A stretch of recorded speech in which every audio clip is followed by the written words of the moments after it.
Hey guys, welcome back to Let's Code Some Android Apps, and today I wanted to show you guys how to add Firebase to your app. Firebase is basically something you can connect to your app. It allows you to have a database in the cloud, it allows you to have storage in the cloud, and you can connect it to your Android app. So basically, if you have something like a lot of pictures you want to store or a lot of data and you don't want it taking up a lot of space on your application on the device, Firebase is great for that because it saves it in the cloud. Less work for your app, less work for the user's phone. Everyone wins. So basically, today we're going to be implementing some simple stuff in Firebase, but it'll show you the basics. Last video we worked on adding a recycler view to the app, and we populated it in the code. As you can see, we're going to be building on the same app. We were populating image links, loading them with Picasso, and then also populating flavor names. So we're actually going to be doing that in the cloud today. I'll put a link in the description of the last video if you want to see it. But let's get started. So we're going to add a new project. You're going to want to go to the Firebase console and just log in with your Google account, and you can follow along. So accept all this, create the project.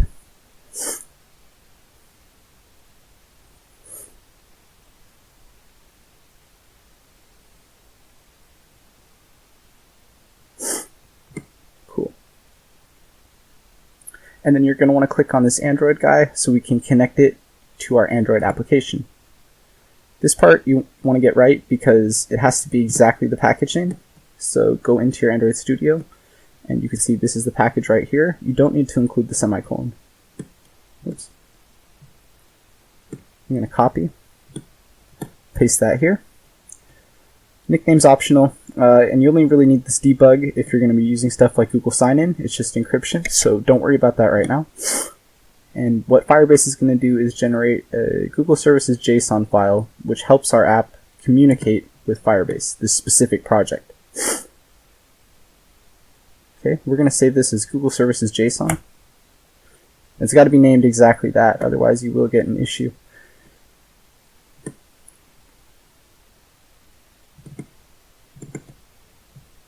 Cool. Here's our Google Services JSON, and you're going to want to be in Project View and drag it into your app folder right here. Click OK. But yeah, make sure you're in Project View. Okay. Next. Now we have some dependencies we're going to have to add to our app. So, first one, we're going to add to the project level build.gradle file. As you can see, project level build.gradle file is down here. Going to open that, add this dependency. We got a few more, so we're not going to sync just yet. These guys go in your app level build.gradle file, so just make sure you're adding to the right one. There's two of them. As you can see, app build.gradle. We're just going to add it right here, Firebase core, and then we're going to apply the Google services that we added to our project level build.gradle. And this guy just goes actually at the bottom of your app level build.gradle. Now we're going to sync, and everything should go well, should get the green light.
Cool, and Android Studio is happy.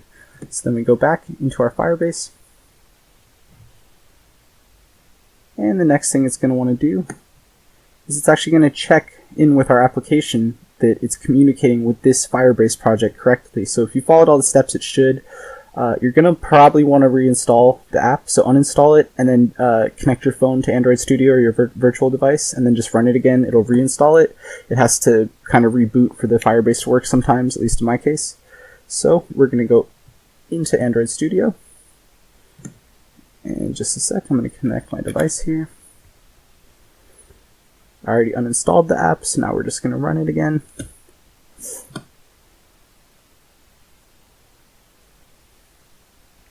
Cool. We're going to hit OK.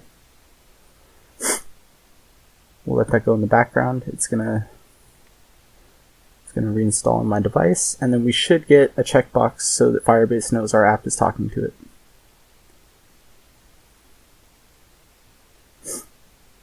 Also, while this is loading, I just wanted to mention that I think I'm going to be doing this as a mini-series with this same ice cream app, and we're going to keep adding new features to see how all these features work together to make a really good app for user experience and efficiency, so I'm excited for that.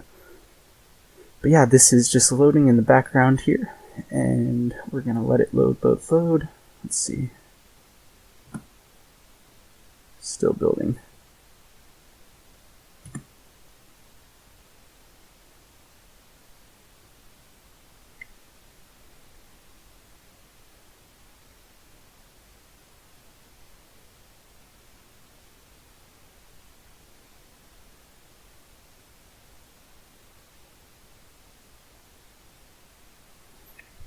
Okay, cool. So it just built on my device, and we should be getting a check mark in a second. Let's see if that's going to happen.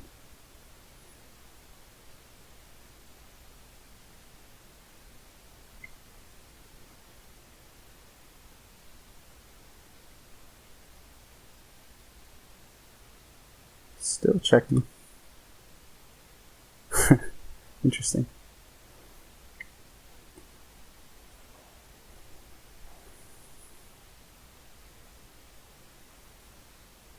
Okay, cool. And you've successfully added Firebase to your app, so that means that we have communication and we can continue to console and continue the tutorial. So, first thing we're going to do is going to go into Firebase storage. It's really simple. You can add pretty much any kind of file. I've added videos, pictures, and you can try whatever, but we're just going to upload the same ice cream icons from the last video. So we're going to go to upload file. I made a couple more ice creams, so it's not just 3. 3 is not enough.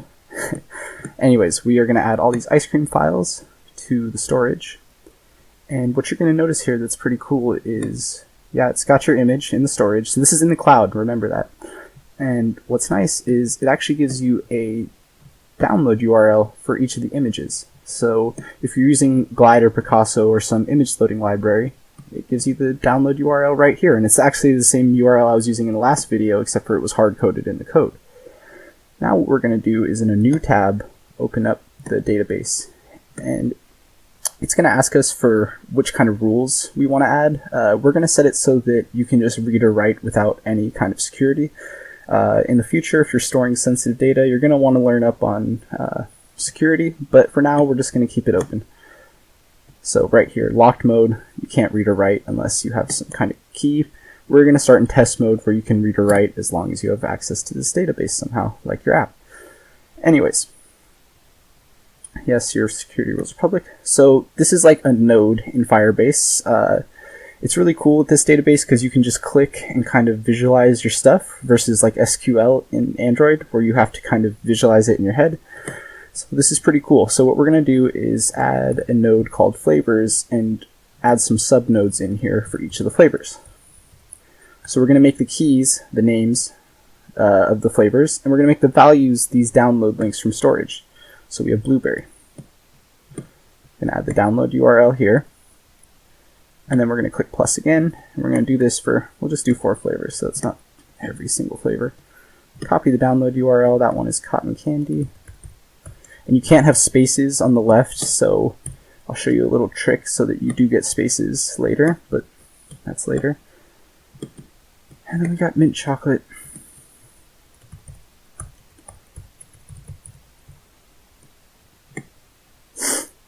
Oops. And raspberry.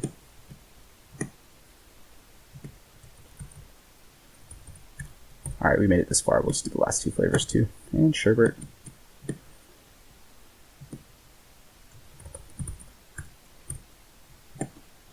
And vanilla.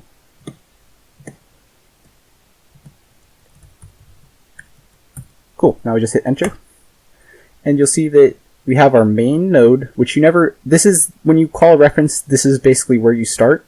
So this is a child of that node, and then these are all children of that node. If we added another child, these two would be of the same hierarchy level. So let's say this was time or some other node.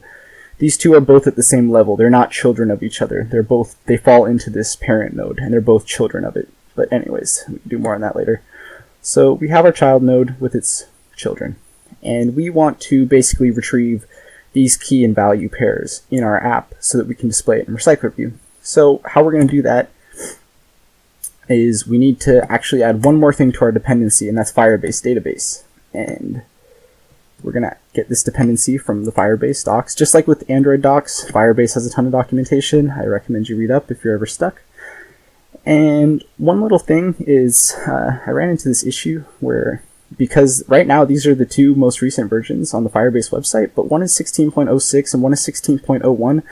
Android Studio actually complains about that, but there is a fix I found on GitHub. Sometimes this just happens where you just get errors even though the documentation has these versions, and we just need to add one more line to our app build.gradle for this to work. And we're going to sync, and it should sync properly.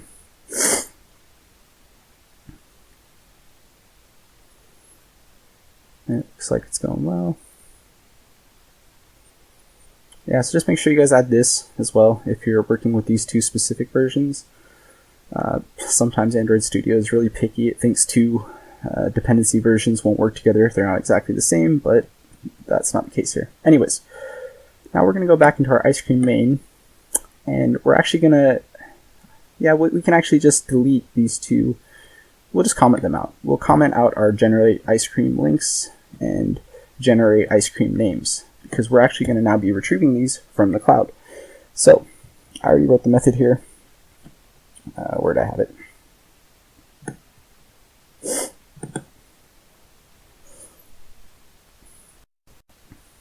Cool. Anyways, I already wrote the method here, so we're just going to do it. It's called get data Firebase. We're going to add this to our main activity. Just add it beneath where those methods were. Cool. It's going to ask us to import a bunch of stuff. Yes, we want to import. Import. Import. And import. Cool. And then we have 2 array lists, so we're going to populate these from our Firebase code instead. I'm going to go up top, add some array lists. We don't need to call update recycler, ice cream recycler from the onCreate anymore, because we're going to make sure the data is loaded before we update the recycler view. So we're going to remove that.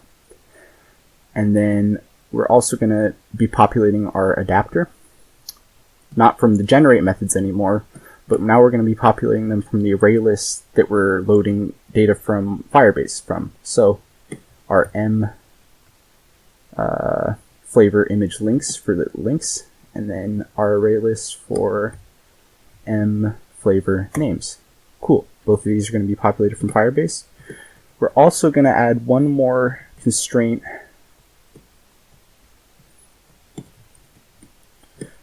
to our if statement. So we're going to say if the recycler view is there, but we're also going to make sure that the flavor image names and the flavor image link size are greater than 0, just to make sure that we actually got data before we try to populate the recycler view.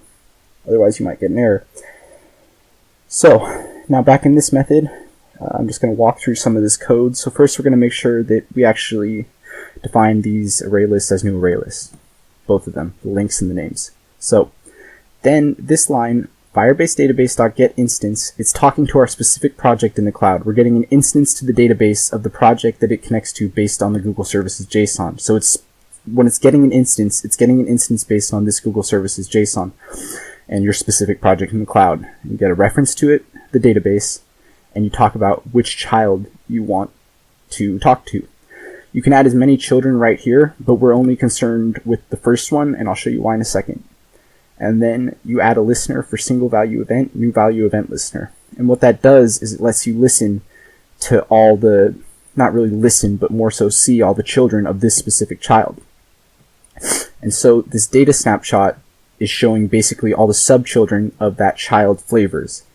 And what we're going to do is say for that data snapshot, each child snapshot, based on all the children of that data snapshot, we're going to want to do something with each of those children. So this for loop basically that I've written, it's basically saying for each child, it's going to stop at each child, and it's going to say, we want to do something. So for each child, what do we do? Well, the flavor name we know is the key of each of these children. So we're going to say, get the key of each of the child snapshots. So like one snapshot, get the key, that's the name, Blueberry. The second thing we're going to do, oh, like I talked about, to get a space, because you can't have spaces in the keys, I use the dashes, and then just really quickly, if there is one of those dashes, we know it should be a space, so we're going to use flavor name.replace all dashes with a space, just to make it look nicer. And then also we know that the value pair of our child snapshot is going to be the image link, flavor picture, and so we're just going to get the value, and you want to do toString because sometimes if it's like an int, it might give you the wrong data type even though it should be a string, so we're just going to do string just to be safe. And then we're going to add the name to the names array list and the links to the links array list. Cool. So now we should be good to go. And then I'm just logging here. If you haven't used log before, it basically outputs stuff to the console so you can make sure you're getting the right stuff. And so I'm just logging here flavor and link to see that I got the link for it and the name correctly, that they're paired up correctly. So if we actually run this now, well actually that's not true, we can't run it just yet. We have to add a few more lines of code. Get data Firebase. So it's going to call our method on create. It's going to call our method. We're going to jump down to this method. It's going to say get data Firebase, instantiate the array lists, populate them with data from Firebase. Then we can call update ice cream recycler because now we have our data for these two array lists and they should be good. But we also have our safety net because if for some reason the data didn't load correctly, our app won't crash. It just won't load the recycler view and you'll know something's wrong, like maybe you didn't have internet. But then our app doesn't crash at least, and we could put like a message here that says you didn't have internet. Anyways, that's all good. So assuming that everything went smoothly, we call our update recycler, we got our data hopefully, we're going to do the exact same thing we did in the last video, and it's going to look the exact same in the app. Don't expect anything special, but you can see that this stuff is commented out, and now our app should run smoothly. It should load from Firebase. It's really neat. And so we're going to give this a run and show you, well actually here, we'll just run it, but I want to also show you the output to the console because that's pretty useful for Firebase if you're ever wondering if you're getting the data or you want to see kind of what it looks like. So I'm going to run this on my phone and I'll show a video to that in a sec what it looks like. It's the exact same app from the last video, but I'll just show you that it's all working. Now we got 6 flavors, so I guess that's the only different thing.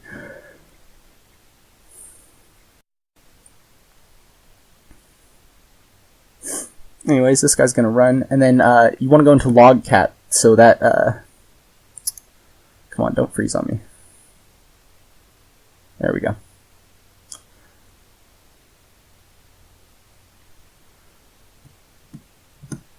Cool. So you see where it says log.d? That D just means at the debug level. Because you can see there's different levels of logging. Verbose just means like all levels. Basically it refers to all these. But debug is like when you want to debug your code. Make sure it's working okay. And this key here basically just helps us, okay, it helps us basically just know that we're talking about this specific log message, because if you're writing a big app you might have a lot of these and it's easier if you just separate them. So we're going to see that, hey, flavor and link, okay, it got blueberry and it also got the link. It got cotton candy, notice that it got the space, and it also got the link. It got mint chocolate with space, got the link. So we're good to go really. We loaded the database and you'll notice that now we have raspberry, sherbet, and the other one's vanilla. So that's pretty cool.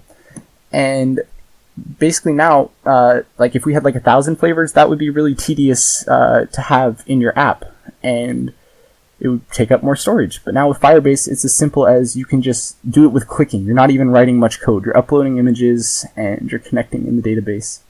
It's really cool and it's really easy. You could literally just X these out, and then when that for loop runs, it just won't collect those because they're not there. So hopefully this has been useful for you guys. I definitely want to do more Firebase videos.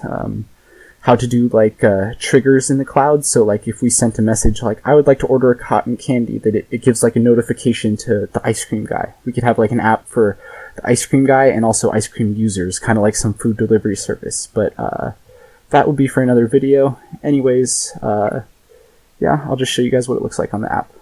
Thank you for your time, and see you soon. Alright, cool guys, and now looking at the app, you can see it's, instead of the last video, like we had 3 flavors, now we have 6. So all of this is loaded from Firebase. Like I said, it's nothing, it doesn't look any more special than it used to, but it's pretty cool. And we're going to be building on this app in the future. I'm thinking we can add some cool features, like say the ice cream man wants to see users in his radius. We might add users to Firebase. Then we can use like Google Maps services to see, you can actually use like a radius to see who's in your area, and that might be useful for our ice cream man to see who wants ice cream. So we're going to keep building on this app. I liked it. I think it's useful to see how all these components come together rather than just using them in individual examples. I think it helps you kind of, if you're taking your app development seriously, I think it shows how all this works together to build a really unique functional app, and I hope this has been helpful. Thank you guys.